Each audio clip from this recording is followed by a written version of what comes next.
Amelia Earhart's legacy. The first woman to fly around the world. One of the most famous female aviators, Amelia Earhart was the first woman to fly solo across the Atlantic Ocean as well as the first person to fly solo from Hawaii to the US mainland. But it wasn't just her flying records for which she achieved fame. Her disappearance during an attempted flight around the world in 1937 is one of the greatest unsolved mysteries of the 20th century. Without further ado, if you haven't subscribed to our channel, please do subscribe and also click the notification bell, so you're always updated to Kuya Nin's amazing stories.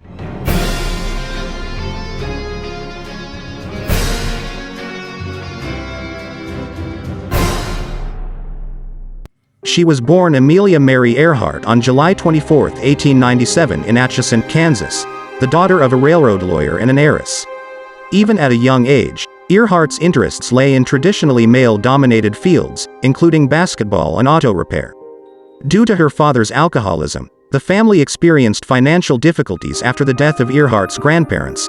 However, her mother's inheritance allowed Earhart to attend the Ogontz School in Rydell, Pennsylvania, having graduated from Chicago's Hyde Park High School in 1916.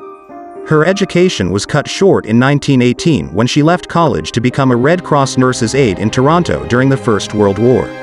It was during this time that Earhart developed an interest in aviation as she spent a considerable amount of time watching the Royal Flying Corps train at a local Toronto airfield. After the war, she briefly attended Columbia University in New York City as a pre-med student but left in 1920 to move in with her parents who were living in California at the time.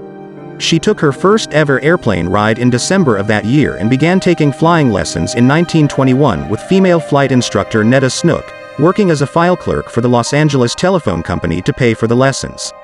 Later in 1921, Earhart bought her first plane, a second-hand Kinner Airster which she nicknamed the Canary. She passed her flight test in December 1921, earning a National Aeronautics Association license, and 2 years later, received an International Pilot's license. She set her first record in 1922 as the first woman to fly solo over 14,000 feet. However, it was her 1932 solo flight across the Atlantic Ocean, departing from Newfoundland, Canada on May 20th and landing near Londonderry, Northern Ireland the following day, which led to her becoming an international celebrity. She was the second person, and the first woman, to complete this feat. Later the same year, she became the first woman to complete a solo, non-stop flight across the United States, departing Los Angeles and landing in Newark, New Jersey, 19 hours later. Then in 1935, she became the first person to fly solo from Hawaii to the US mainland. In addition to breaking numerous aviation records, Earhart was also instrumental in advancing opportunities for women in the field of aviation. In 1929, she helped form and became the first president of an international organization called the 99s, which promoted opportunities for female pilots.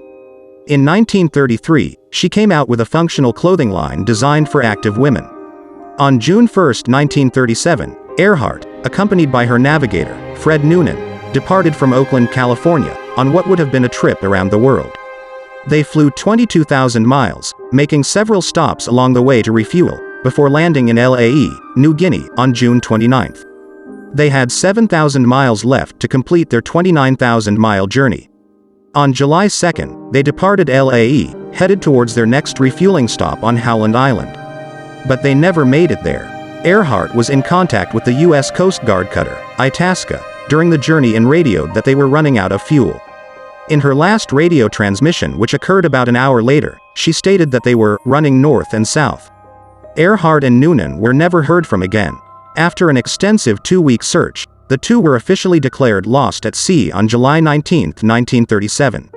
Over the years, numerous theories have arisen regarding what became of Amelia Earhart. The U.S. government concluded that they crashed into the Pacific Ocean. However, several expeditions have tried and failed to locate any wreckage from the plane. Another theory suggests that they veered off course and landed on Gardner Island, 350 miles southwest of Howland Island. Gardner Island, which is now called Nikumaroro, was uninhabited at the time. Navy planes which flew over the island a week after Earhart's disappearance did notice signs of habitation but found no evidence of a plane.